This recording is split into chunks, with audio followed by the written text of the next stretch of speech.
Welcome Anisa, welcome और welcome back to my channel. कैसे हैं आप सब लोग? आई होप आप सब लोग अच्छे होंगे। मैं भी एकदम बढ़िया हूँ। मेरे एक और नए व्लॉग में आप सबका स्वागत है।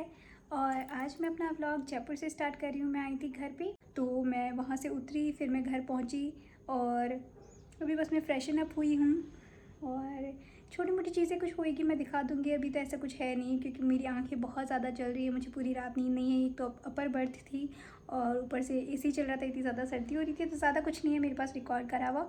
तो यहाँ पे मैं जो छोटी मोटी चीज़ें होती रहेगी मैं आपको दिखाती रहूँगी। तो प्लीज़ आप कोऑपरेट कर लीजिएगा, ज़्यादा तो कुछ नहीं।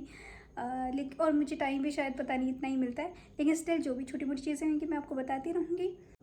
अभी मैं थोड़ी दिन यहाँ रुकूँगी, फिर एक शादी में जाऊँगी, वो मैं आपको बता दूँगी कहाँ जाऊँगी।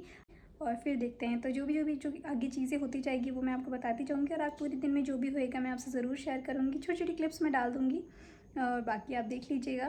फ़िलहाल मैं थोड़ी सी देर रेस्ट कर रही हूँ क्योंकि मेरी आंखें बहुत ज़्यादा दर्द कर रही है, मेरे पैर बहुत ज़्यादा दुख रहे हैं, तो इसी की वजह से। एनीवेज़ चलें, आप देखते रहिएगा, प्लीज़ लास्ट तक देखिएगा और ब्लॉग को लाइक कर दीजिएगा। फिर मुझे दिन में कभी भी नींद नहीं आती है, फिर चाहे मैं कितनी भी रात को जगी हूँ, आँखें जलती हो, लेकिन मैंने थोड़ी सी देर रेस्ट किया। फिर जिनकी शादी में मैं आने वाली थी या मैं जिसमें मान लीजिए आई हूँ, तो ये उनका कार्ड आया हुआ था, वो मैं देख रही थी। बड़ा ही क्यूट सा कार्ड था, बहुत सुंदर लग रहा है, बहुत सुंदर सा मुझे ये कार्ड लगा, तो मैं उनका कार्ड देख रही थी। फिर पापा जी किसी दस्तूर में जा रहे थे, तो मैंने उनको बोला था कि मैं लो आपकी फ़ोटो खींच देती हूँ।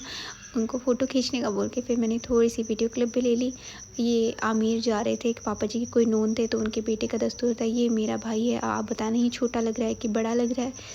ये मेरे भाई है, एक से मैं बाद में मिला दूँगी क्योंकि वो चला गया था शॉप पे। फिर मैं और मम्मी छील रहे थे यहाँ मूँगफलियाँ। फिर मैं दादी सा के पास बैठी थी, थोड़ी देर उनसे बातें करी थी। थोड़ी देर नहीं, बहुत देर बातें करी, थोड़ी देर उनसे बातें करके फिर शाम हो गई थी ऑलमोस्ट 4 बजे। फिर चाय बनाई, चाय पी मैं और दादी सा। फिर दादी सा ने बोला कि बाल बना दो, तो फिर मैं यहाँ पे उनकी चोटी बना रही थी। पता है मेरी दादी साहब बोलते हैं उनके जो बाल हैं वो हमेशा बचपन से ही सफ़ेद थे, मतलब हमेशा से उनके सफ़ेद, कभी मैंने उनके काले बाल नहीं देखे। मैंने क्या, मेरे दादू साहब हमेशा से बोलते थे कि मैंने जब शादी करी थी तब भी तेरे दादी साहब के सफ़ेद बाल थे।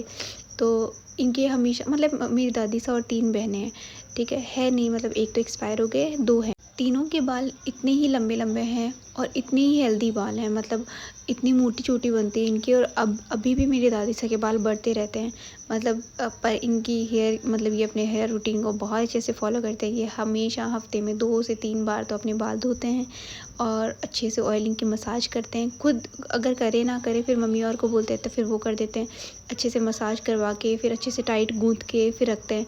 तो आप जितनी केयर करोगे उतने तो बढ़ेंगे। और कुछ लोग केयर नहीं भी करते, तो भी जैसे देखें किसी किसी की ग्रोथ होती है कि खुद ही बढ़ते हैं, फिर चाहे आप बिल्कुल केयर मत करो तो वो उनके बढ़ते ही हैं, देखें।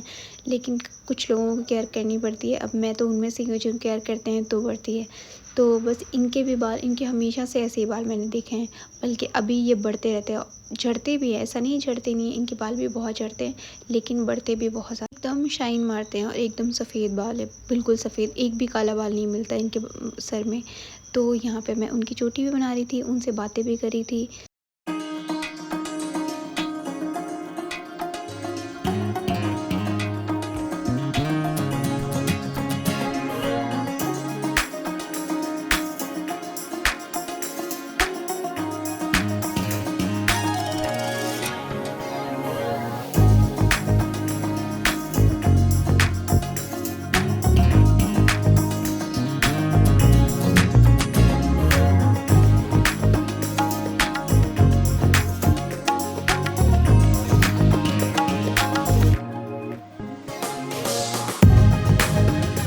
तो जब भी आप चोटी बनाएं, जब भी किसी की भी चोटी बनाएं, तो यहाँ से हमेशा कंधे 1-2 बार दबाने चाहिए, जिससे पुण्य मिलता है। अब मैं आपको नहीं बोल रही कि आप फॉलो ही कीजिए या मैं जो बोलती हूँ वही सही है।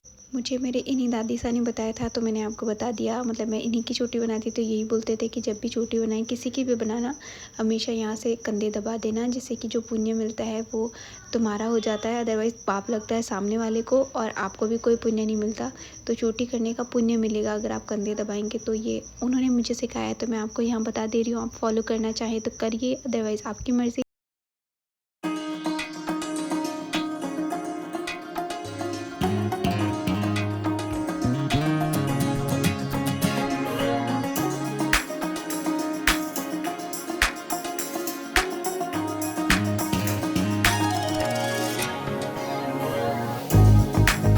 फिर शाम को थोड़ी सी देर छत पे गई थी, क्योंकि जैसे मैं ट्रेन में जो लेट कर आई थी तो पता नहीं मेरी कमर ऐसे भी बहुत ज़्यादा दुखती है, और जो मुझे ऐसे ट्रेन की और ये कंजस्टेड जैसे थोड़ी सी सीट होती है तो वो सूट नहीं होती है, उसकी वजह से मेरी थोड़ी सी कमर वगैरह ये सब पेन कर रहा था। जो मेरे पैर है वो भी बहुत ज़्यादा दुख रहे थे, तो मैं थोड़ी सी देर छत पे आ गई थी। ये छत तो बहुत बड़ी है पर मैं थोड़ी सी आपको दिखा रही हूँ।